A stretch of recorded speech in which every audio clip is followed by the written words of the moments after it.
Assalamualaikum warahmatullahi wabarakatuh, teman-teman saudagar semuanya. Jumpa lagi ya bersama saya, tentunya masih di channel Saudagar Kambing Pemalang.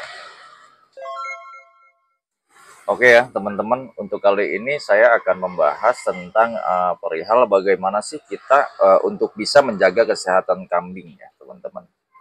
Jadi to the point aja. Di sini sudah ada beberapa poin yang saya ringkas ya, teman-teman. Semoga ini bisa memberikan informasi yang bermanfaat untuk teman-teman ya, semuanya ya. Oke, kita lanjut ya, teman-teman. Untuk menjaga kesehatan kambing, kita bisa melakukan beberapa hal berikut, teman-teman. Di sini yang pertama itu vaksinasi ya. Jadi kita harus memastikan kambing kita tuh mendapatkan vaksinasi yang tepat dan sesuai jadwal ya. Jadi harus ada schedule-nya nih teman-teman. Yang kedua, di sini pemberian obat, teman-teman. Jika kambing sakit, segera diberikan obat yang sesuai. Konsultasikan dengan dokter hewan atau para peternak yang sudah senior ya, teman-teman ya.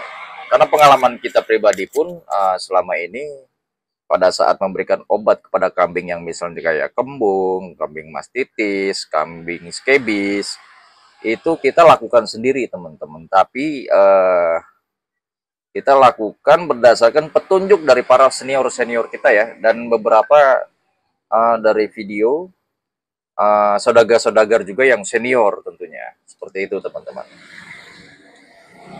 Kita lanjut ya.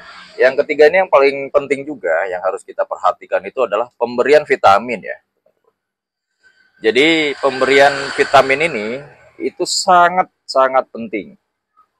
Jadi untuk kambing khususnya kita harus memberikan vitamin A, D, dan E secara rutin secara sebulan sekali. Kemudian, nah ini juga nih ya, ini penting-penting sih, ini ringkasan ini semoga bisa untuk menjadi tolak ukur ya teman-teman ya. Kemudian di sini pemberian obat cacing ya. Berikan obat cacing secara berskala setiap 2 atau 3 bulan sekali. Seperti itu ya teman-teman ya. Karena mencegah tuh lebih baik ya teman-teman ya daripada mengobati kan. Selanjutnya di sini pemberian pakan yang seimbang. Kambing membutuhkan akses ke jerami konsentrat dan air bersih sepanjang waktu. Kalau ini sih rekan-rekan semua pasti sudah paham ya. Nah ini nih yang bisa dibilang ini paling jarang ya, paling jarang banget teman-teman lakukan ya mungkin ya. Ini di sini ada perawatan kuku ya.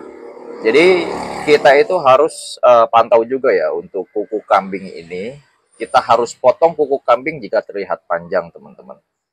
Karena itu yang pertama bisa membahayakan kambing kita juga. Yang kedua itu bisa nantinya menjadi sarang bakteri teman-teman ya. Kalau misalkan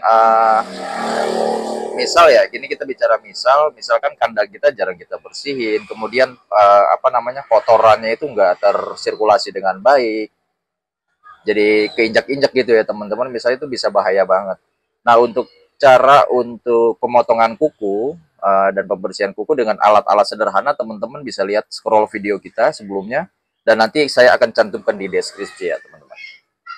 Seperti itu.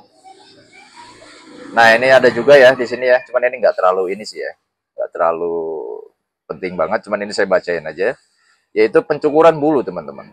Cukur bulu kambing 2 kali dalam setahun, yaitu setelah ternak umur 7 bulan dan pada musim kemarau. Ini kita nggak pernah pakai sih. Nah ini nih.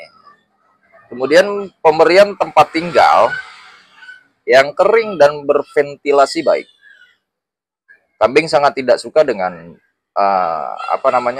basah atau lembab ya teman-teman. Seperti itu harus diperhatikan juga untuk sirkulasinya, dan pilih lokasi kandang yang tenang. Kandang kambing harus mendapatkan sinar matahari pagi ya teman-teman. Jadi konsepnya itu kalau kami ya, kalau saya pribadi dan rekan-rekan itu, untuk kandang kita itu kita siapkan untuk musim hujan ya. Ini kita bicara musim hujan, kita sudah siapkan kayak penutup yang bisa digulung yang terbuat dari plastik teman-teman. Seperti itu. Jadi kalau pagi kita bisa apa namanya, gulung, dan kalau hujan kita bisa copotin. Dan yang paling penting sih semuanya itu uh, yang paling penting semuanya itu